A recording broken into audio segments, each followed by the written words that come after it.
सोनी बेटा खाना खा लो। और मम्मा ने बड़े प्यार से सोनिया को पुकारा। सोनी ने एक नज़र मम्मा को देखा और निहायत बदतमीजी का मुजाहरा करते हुए बोली, कितनी बार आपसे कहा है कि मुझे बार बार एक ही बात न कहा करें। जब मुझे भूख होगी मैं खुद ही खा लूंगी। और हाँ बेटा, तो मुझे बिल्कुल भी ना कहा करें क्योंकि मैं आपकी बेटी नहीं हूँ।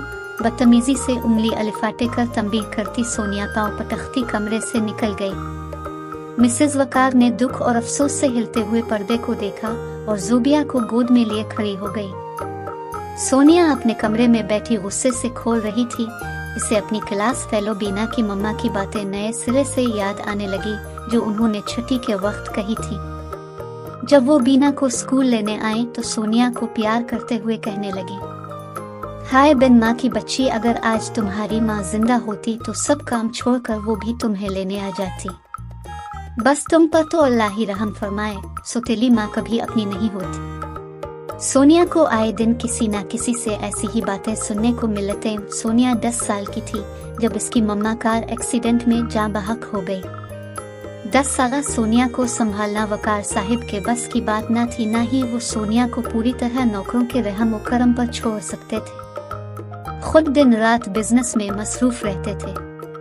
बिलाखिर दोस्तों के मशवरे पर अमल करते हुए उन्होंने जीनत बेगम से दूसरी शादी कर ली। इस शादी से सोनिया बहुत खुश थी कि अब फिर इसको मम्मा मिल गई, मगर ये जालिम दुनिया वाले किसी को भी खुश नहीं देख सकते।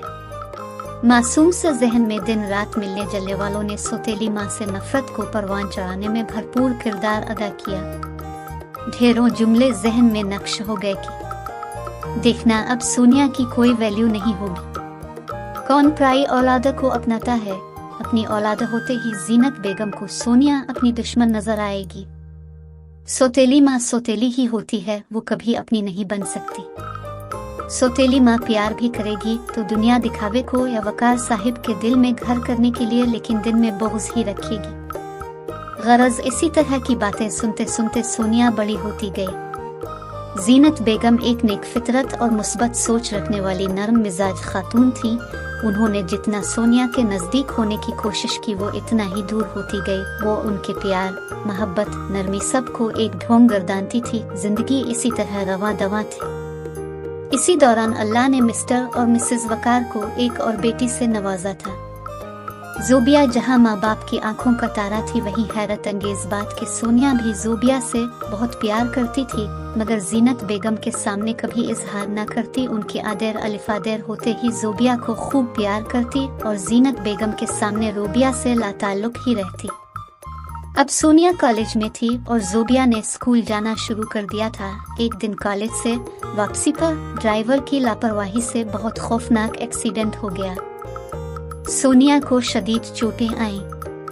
खून बेतहाशा बह रहा था। बेहोश सोनिया को अस्पताल लाया गया। सोनिया को खून की अशद ज़रूरत थी और सोनिया का ब्लड ग्रुप भी AB नेगेटिव था, जो बहुत ही कामयाब होता है।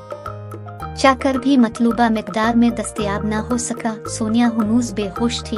तब जीनत बेगम ने अपना ब्लड देने का फैसला कर लिया, क्योंकि वो जानती थी कि उनका और सोनिया का ब्लड ग्रुप एक ही था। जिस वक्त सोनिया होश की दुनिया में आई तो क्या देखती है कि बराबर वाले बेड पर जीनत बेगम लेटी है। उनका खून कतरा कतरा इसके जिस्म में दाखिल होकर उसकी नई जिंदगी का जामिन बन रहा है। तभी वकार साहिब अंदर दाखिल हुए। प्यार से सोनिया का सर सहलाते हुए इसकी तबीयत पूछी और बताया कि किस तरह जीनत बेगम ने इसकी हालत देखते हुए बजिद होकर उसके लिए खून फराहम किया। सोनिया पर जैसे आगही के कई डर एक साथ वाह हो गए।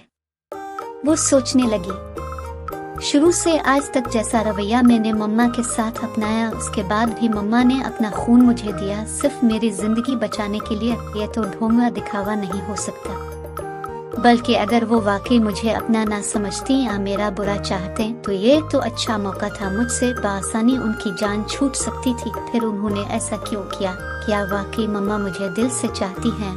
ऐसी तमाम सोचें जहन में लिए वो सेहतयाब होकर घर आ गई। जीनत बेगम ने सोनिया की खूब देखभाल की, बिल्कुल वैसे ही जैसी एक माँ अपनी बेटी की करती है। सोनिया चुपचाप उन्हें तकती रहती।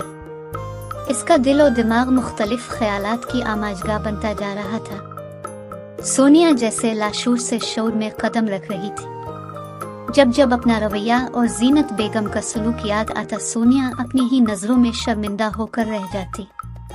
बिलाखिर एक दिन अपने दिल और दिमाग की कशमकश से घबराकर जीनत बेगम के कमरे में चली आई और एकदम उनकी गोद में सर रखकर बुरी तरह रोने लगी।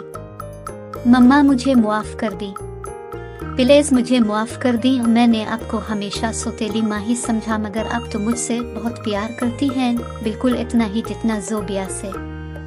जीनत बेगम ने इसे चुप करवाया और प्यार करते हुए कहा, सोनिया बेटा, मेरी जान में वाकई तुमसे इतना ही प्यार करती हूँ जितना ज़ोबिया से, क्योंकि मैं एक माँ हूँ और जो माँ होती है वो ना सगी होती है ना सौतेली, वो सिर्फ एक माँ होती है।